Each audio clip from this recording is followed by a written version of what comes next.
I'm sorry. I'm gonna be backtracking a bit here because I watched my previous video. And I realized I didn't say everything I wanted to say about that scene. The scene that ruined Arrow. Before we go ahead with the next episode, I just got a few more points I just want to make. So Oliver goes ahead and decides that he's just gonna let Merlin go. Meanwhile, the Fonz jumps over a shark.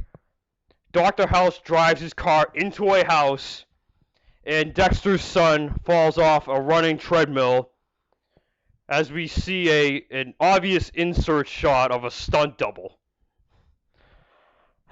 So, and then, Merlin, he's all like, well, it's not that he says that he's so badass that no prison can hold him. He doesn't literally say that. He says that he was a former member of the League of Assassins, and in no prison can hold these League members, right? Because any member of the League of Assassins is such a badass they can't be imprisoned.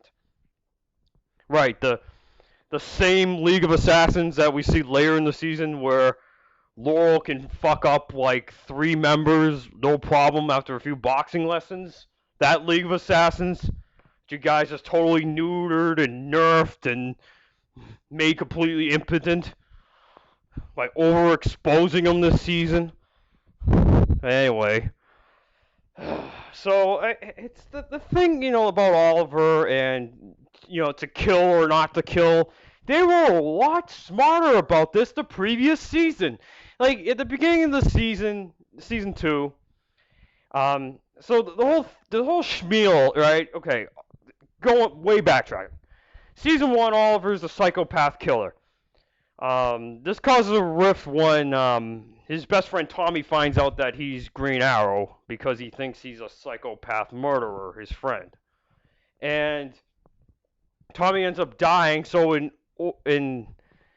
order to, and I say this in the intro of season 2, in order to honor his friend's memory and not be that psychopath killer anymore, he's decided he's not going to kill. But there's this instance in the first half of season 2 where he comes up against Count Vertigo, and Count Vertigo kind of has Felicity like dead to rights. Like he has her, and he has the double syringe near her neck, and he's about to give her a lethal dose of vertigo, and Oliver fires an arrow, killing him. He falls out of a building, out a window, and he dies, despite him saying he's not going to kill. And he, Felicity points out, that he broke his vow not to kill, but he pretty much, I'm paraphrasing, but he pretty much says that, it's worth it to save her. And like, wouldn't that be like this kind of situation too? Like, let's for a moment imagine they actually created a situation where it was to kill or not to kill, because you can argue, the whole prison thing's flimsy. Obviously, Oliver should have just put him in prison anyway, regardless. Like, he didn't have to kill him. And yeah, you probably would want him to put him in probably Argus custody. Would probably be the most reliable. Put him in Argus custody so they can question him, despite his bravado about not being able to be held in the Argus prison.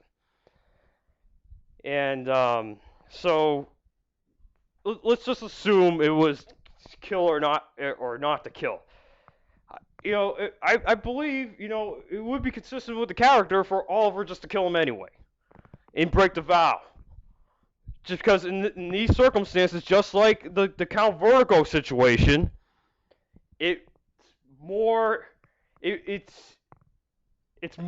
be better to kill or not to kill, because if he didn't kill him, the consequences would be much worse.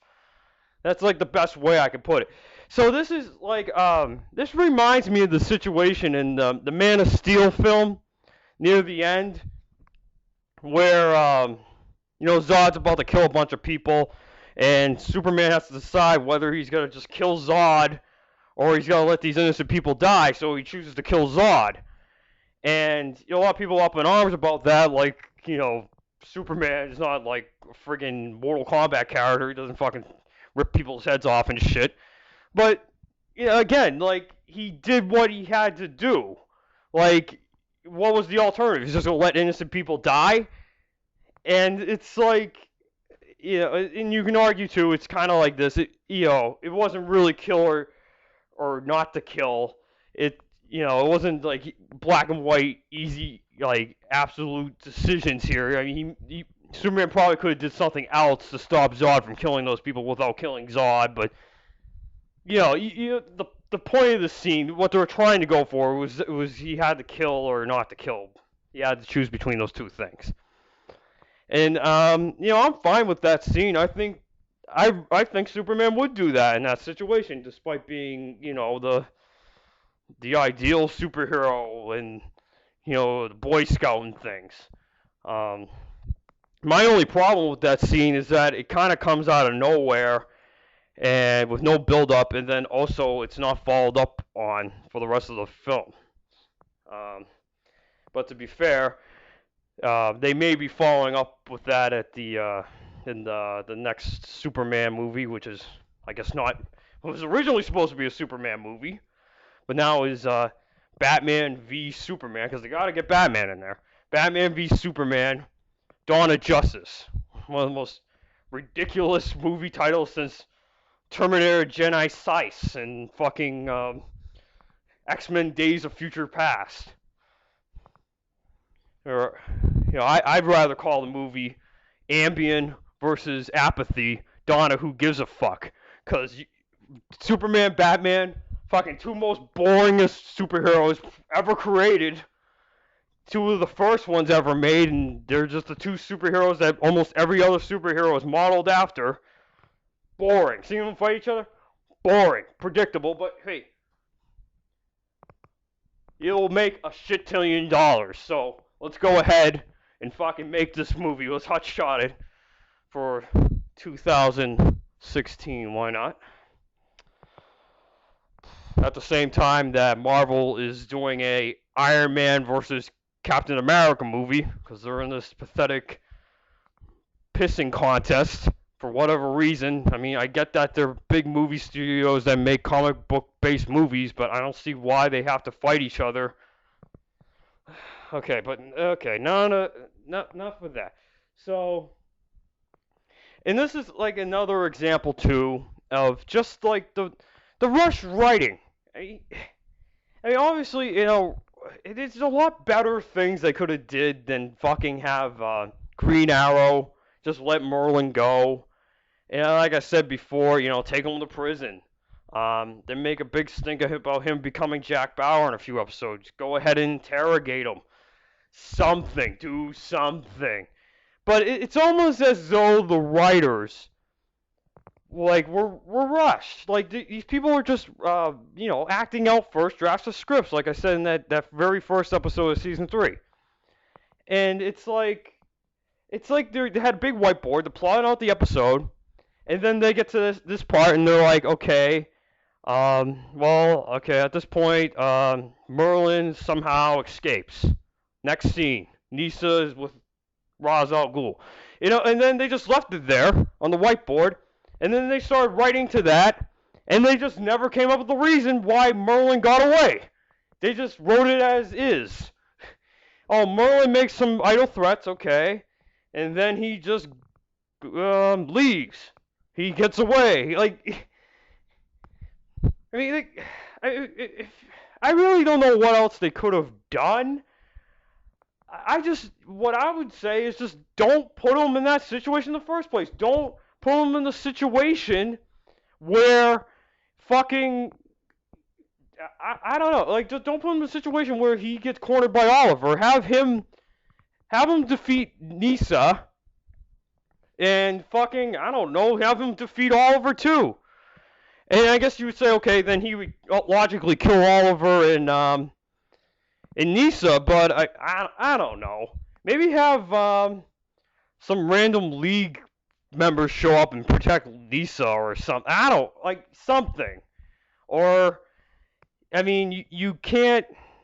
There's a reason I'm not gonna mention till episode 9 because I don't want to ruin it. But there's a reason why Merlin couldn't kill Green Arrow right now anyway. So he wouldn't kill Green Arrow, and I guess okay, yeah. Let's do that instead. Let's have him not kill Green Arrow because there's a reason for it. We'll get to that. And not kill Nisa because he doesn't want to piss off the league anymore and he just leaves. I mean, doesn't that sound a lot better? Plus, this would also make Merlin seem more, continue to make him seem badass because, Oliver barely beat him the first time they fought. Actually, no, the first time they fought, I should actually say, Oliver lost. And then when they meet up again in the season 1 finale, Oliver barely beats him. And that's even with Diggle's help. So, wouldn't that be a better solution here, guys? But, of course, you guys have so much shit on your plate that now you're fucking just acting out first drafts of scripts. I mean, you got Flash you're writing. You're developing Supergirl for CBS. You're developing Legends of Tomorrow. You're possibly developing a Hawkgirl show. Plus, you're writing the Green Arrow comic. Plus, you're writing the Arrow Season 2.5 comic. Plus, you're writing the Vixen web animated series that takes place in the Arrow Flash CW universe. Hey, don't you think you guys bit off a bit more than you can chew? Hey, like, when the writing of your core show, your show that started it all, Arrow, is suffering, it's obviously suffering. But these people seem to be oblivious to it. That the show that started it all for you guys is suffering. Don't you think maybe it's a bit too much too soon? Anyway, that's just how I feel about the matter. So, anyway, getting back to episode 305, which is called The Secret Origin of Felicity Smoak, which I believe is a reference to the very first story that the Justice League has together. It's called Secret Origins, I think. Don't quote me on that. And the villain in this episode is Brother Eye. And much like Mark Shaw Manhunter from earlier in the season, he's not really like the comic book counterpart at all. And which is to say that Brother Eye in this universe, he's not even a person. I guess it's like a terrorist group, a cyber terrorist group. In the comics, there's these things called OMACs, which are DC's Sentinels. They're programmed to hunt down metahumans, which are DC's mutants. So these OMACs are controlled by this satellite thing called Brother Mach 1, and it's created by Batman. Oh, great. Batman. Yes, more Batman stuff. And at some point, it christens itself Brother Eye for some, who knows, convoluted reasons I don't have time to get into. Comic booky reasons. I guess the whole Brother Eye thing has to do with Ted Core Blue Beetle, which would kind of explain why they're kind of working that shit into the show, because originally DC's Iron Man was going to be Ted Core Blue Beetle, not the Atom. So anyway, the flashbacks in this episode, they concern Felicity's time in college, and it's her and these there's a boyfriend and this other guy, Marin, I guess his name is, and the boyfriend's named Cooper, and Felicity makes this super virus that can control computers, just any computer over any network, just by merely infecting it.